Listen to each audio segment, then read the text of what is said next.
Hey, my friends, Kevin here. In this video, I want to talk about some of the pros of picking a niche. And there's a lot of debate as to whether we should have a niche, not have a niche, or in my particular cases, to do both, which I talk about in a different video. But in this particular video, I want to talk about just the pros of having a niche. So we can really think through what are the real benefits of picking a niche for your marketing practice. So if you're new around here, my name is Kevin, and I'm a marketing advisor full-time, and I also help other strategists, freelancers, and consultants grow their own solo marketing practice.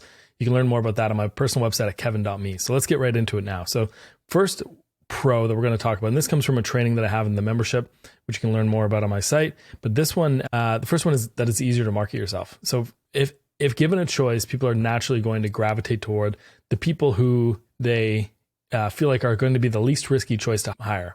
So there's a million different marketing professionals, freelancers, consultants, agencies out there, and it's really, really hard to hire good people and to find good people. So it makes it a lot easier for you to show the market that you've got experience in there solving the particular problems that you're promising to solve for that particular group of people. And actually, before we get into it, when I say niche, I mean picking a target market for who you want to serve, not necessarily your specialization, which is what you do, but more about the vertical or the demographic, psychographic, the type of customer you're trying to work with or client. So when you basically hang out your shingle and say, hey, I help this kind of person do this kind of thing, it's usually grow their business and build more robust marketing, whatever there's various nuances to what you do. But by saying that you help that particular kind of person, you immediately reduce the amount of competition to a much smaller number, and it gets a lot easier to market. So all of your content becomes more specific, where you show up and how you show up and what messages you use and how you position and translate your information, meaning the information you teach, you're not teaching it generally, you're translating it to a very specific target market and contextualizing it to that market. Makes it a lot more compelling and relevant than learning something vague in general that, frankly, then your potential buyer, your market has to then contextualize and try to determine how am I going to actually use this idea in my own business. You do that work for them, and that makes you way more compelling and less risky. So our job is to help de-risk that process, make ourselves the obvious choice, and also ultimately make us easy to hire, because, frankly, the world is littered with people who say they can help you do the thing, but they basically offer to help anyone. So it's easier to market yourself because you basically have some kind of skin in the game, and your content and everything, all your messaging gets a little clearer. So on that note, it's easy to find where your audience aggregates. So whether it's online communities and not even online, but conferences, events, meetups, professional organizations, associations, software they use, other service providers often have communities and other places where they show up, where they aggregate.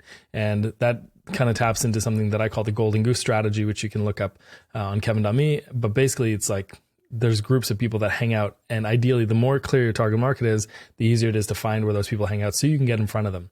For example, this spring, I'll be speaking in front of over 100, maybe 200 professionals that are in my target market on my consulting side, which happens to be co-working spaces, which is my niche. So I'll be speaking in front of an audience there, and I've done that several times in the past, and that makes it a lot easier to build relationships, build credibility, build awareness for what I do, so that I can ultimately sell to a very small group of people. I only need 5 to 7 clients at a time to have a very, very, very healthy, profitable multi-six-figure profit business.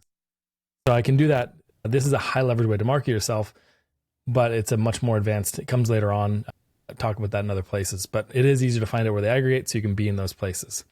The next point is that it's easier to build an audience. So I was unable to build an audience in the past until I niched. And now that I have 2 niches, I have 2 niches and a general practice, story for another day in another video, but I help co-working spaces, I help marketing consultants, and then I help others that might come along via my network, and I choose who I work with on that side, usually education companies and consulting firms and a few other kind of things in my wheelhouse. But it's a lot easier to build an audience. So I was unable for years and years and years to build an audience, even though I was blogging and doing other things, when I was more focused really broadly on, say, B2B or just general small business. So it's only when you start to focus on a target market do you start to build an audience of them. Now, the other way to do that, of course, is to pick a very narrow target problem that you solve, or a very specialized area. For example, it could be SEO, it could be ads, it could be web design. And if you get very narrow with that, then sometimes people will subscribe to that, maybe user experience, for example. However, it's a lot easier if you go on the niche front, which is what we're talking about today anyway. So it's a lot easier to build an audience when you're really clear about who your ideal audience really is. The next point is that it's easy to speak their language. So I mentioned this before. All of your messaging becomes much more relevant and related to their specific nuances and the way they use their language, and you speak like one of them. And so they know that you're an insider.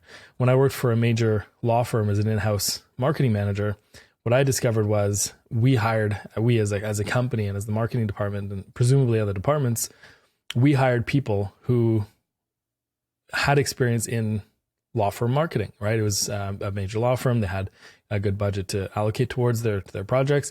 So they wanted to work with the best, and they tended to go to people who had specialized knowledge. So when we were redesigning a website and it was going to cost multi-six figures to do, they went to an agency who specialized in law firm websites, and they did very big, large, complex websites, which is what this company needed. Additionally, when we needed photography, we went to someone who had that experience with corporate photographers who could do hundreds of headshots for hundreds of attorneys and lawyers, professionals. And so we picked someone who had that experience. So it makes it easier to speak their language and contextualize all of what you do when you have a clear target market, as opposed to trying to target everyone. Now, I believe you can target multiple segments, but again, that's another video. I actually have a video on that as well. I'll link to it in the comments or in the notes below. The next is that you have fewer direct competitors. So immediately when you're targeting everyone, the whole world is your competition. But when you're targeting just a few people, suddenly you are in a smaller pool of potential competitors. Now, people could choose to do nothing. People can still choose to work with a generalist firm or professional or consultant or freelancer, but at least you're in a small category where you can go, hey, look, if you want to work with someone who only does this kind of work for people like you and has solved this problem hundreds of times, that's me.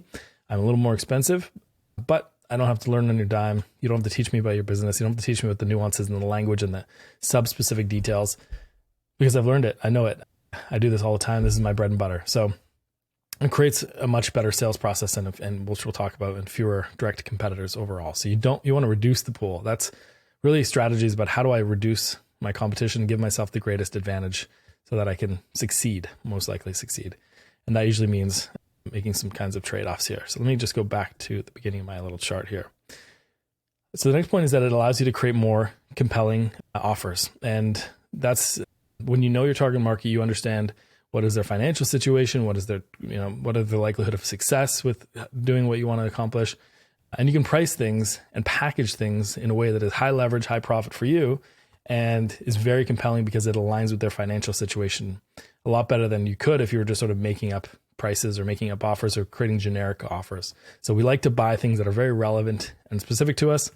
And when we see something that feels like it's custom fit that we can afford because it's designed for people like us, then it becomes very compelling. And you can dial in that based on what do people buy, what are people buying most of, and then continue to double down on that model and refine that model, and then start to peel off the things that people just don't go for.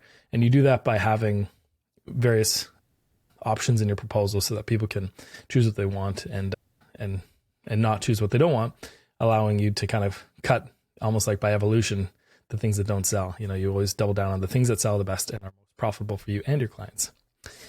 So the next point is it allows you to charge higher fees. So because you have a much smaller pool of competition, it allows you to continually raise your fees. And as you get busier and busier, you can raise your fees even more.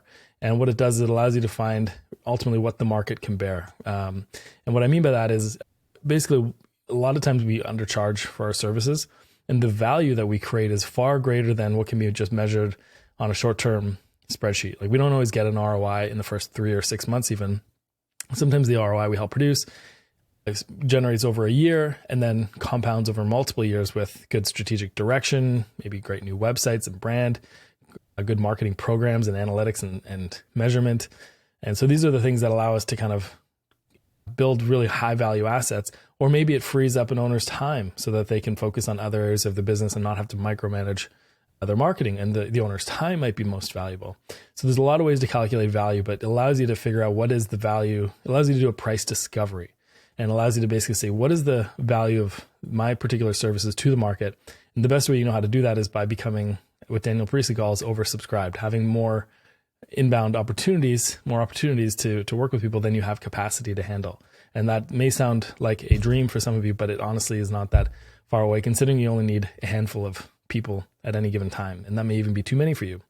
So it allows you to continue up your prices and ideally work with the most profitable segment of that niche.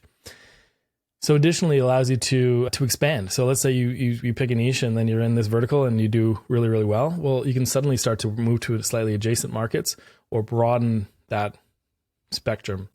The target is never the market, right? So there's always more opportunity that fits just around inside the segment that you're aiming for with your marketing.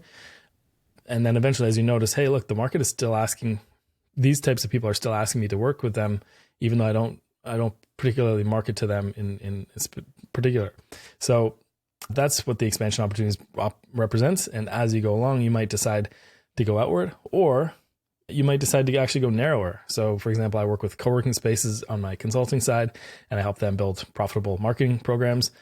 And at the end of the day, I might end up just doing multi-location co-working spaces as my niche, which is a niche within a niche. And that will not necessarily preclude me from having other opportunities that are pre-launch and single location and very small co-working spaces from working with me. However, that's the trade-off that's in effect. So I can still I can focus all on, say, multi-location and still have a bigger market than my actual target. So it allows you to expand or contract, but we'll say expand for now. So as you get bigger, you can always go broader and you lean on the credibility of your expertise. So you also develop more referrals and deeper relationships. So you become more of that top of mind, tip of tongue. So as people need what you do, more people know what you do and who you do it for and are more likely to refer you. You also develop deeper relationships of other people, stakeholders in the industry, and you can help them. You can refer work. You can, just ultimately help and raise each other up and offer advice and kind of just support one another. And that can lead to a lot of opportunities down the line, whether it's speaking, referral opportunities, learning, sharing notes, introductions. There's all kinds of doors that can open with your relationships, and that tends to happen the longer you stay in a niche. So that kind of compounds as well. So then let me zoom out a little, take you down to the next one. So it allows you to ultimately generate a better product as well. And so this is kind of an underrated factor of niching down, is the longer you are in a niche, the more you've seen things, the more you've figured out what works and what hasn't, the more, and if you're diligent about it, in my case, documenting your methodology into some kind of a playbook or what I call idea management system. And ultimately, I use Trello for this, but ultimately it's how do I store all my good ideas into some sort of a Trello-like system or database or spreadsheet, and really just to make it into almost like a checklist or a menu of options that you can use with every single engagement. And then as you work with your clients more and more, you can say, hey, look, there's more we can do here. I've got lots of great ideas. Oh, and you have a great idea there. I never even thought of that. Let's get that into my methodology and sort of kind of start to make your methodology even stronger. You do that kind of quietly and just sort of build up your good ideas list as you go along. So that works really well for me and every new client I work with. I bring this on, I copy and I invite them to it, and then they can see kind of a roadmap of what all the things we can accomplish looks like. So that's the methodology piece. That helps me make my product better, helps me create more predictable and consistent results, which ultimately gets more effective outcomes over time. And that's what people are looking for, which creates more repeatable results, as I mentioned. More ways to innovate and break the rules. So as you notice, here's all the best practices and here's what the industry tends to do. Then you can say, okay, what are we going to do that's going to be vastly different? How are we going to go against the grain in some particular way so that we can stand out, especially in competitive markets, whatever the case is. So your product gets better the more you learn. It's like you have to sometimes learn the rules so you can break them and innovate.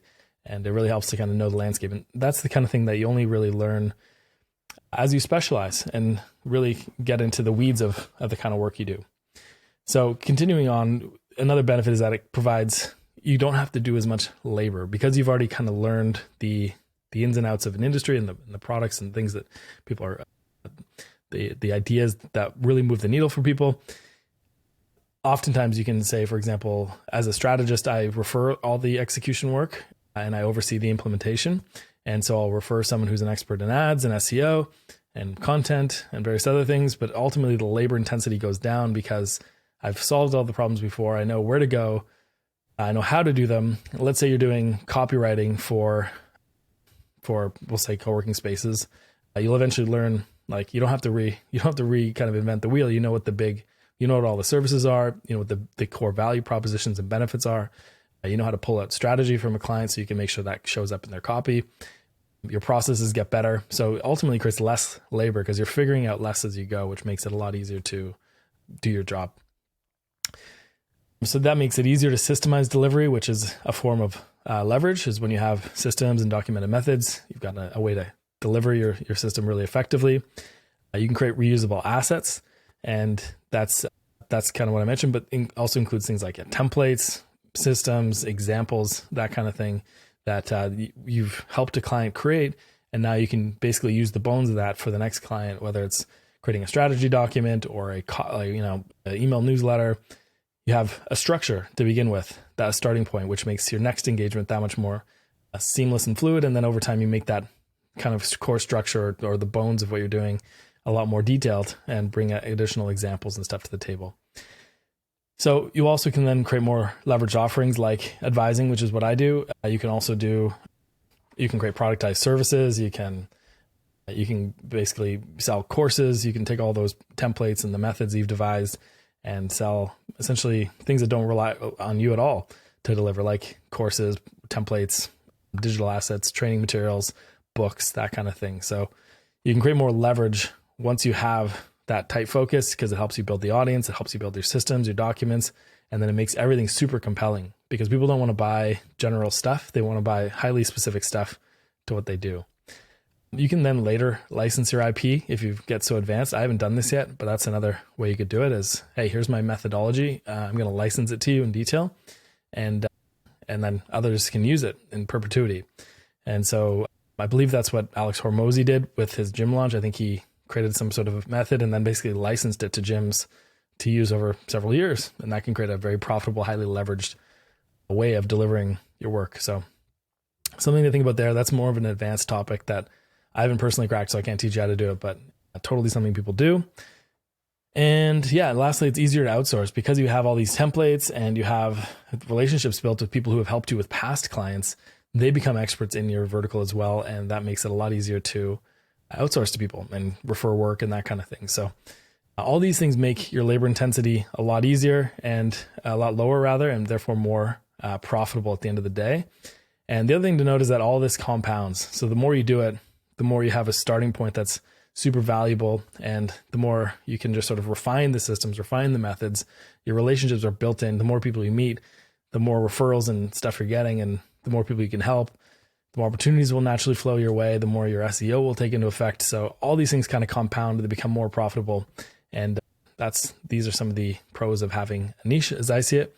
And I'm currently building a niche, helping marketing consultants and freelancers and solo agency owners do the same thing. Strategists, frankly. And by doing that, I've been able to build another audience. And that's why I'm doing these YouTube videos, is to help teach what I know through the work that I do in my everyday consulting practice, and to help other consultants do all this stuff and fast track their work, which is another form of niching and leverage, because I can take all my sawdust, if you will, all my templates, documents, methods, processes, teach them, and then sell access to the learnings and help people implement them. So these are the pros of having niche. This is part of a much broader training that I did for members, and I'll do more of this stuff in the future. If you like this, head over to kevin.me. You can learn more about the membership. There'll be a link to it over there. Kevin.me is my personal site. I blog regularly, and it's got lots of stuff for helping you build a more profitable solo marketing practice at the end of the day. So that's it, my friends. I hope you have a great day, and I'll talk to you soon. Bye for now.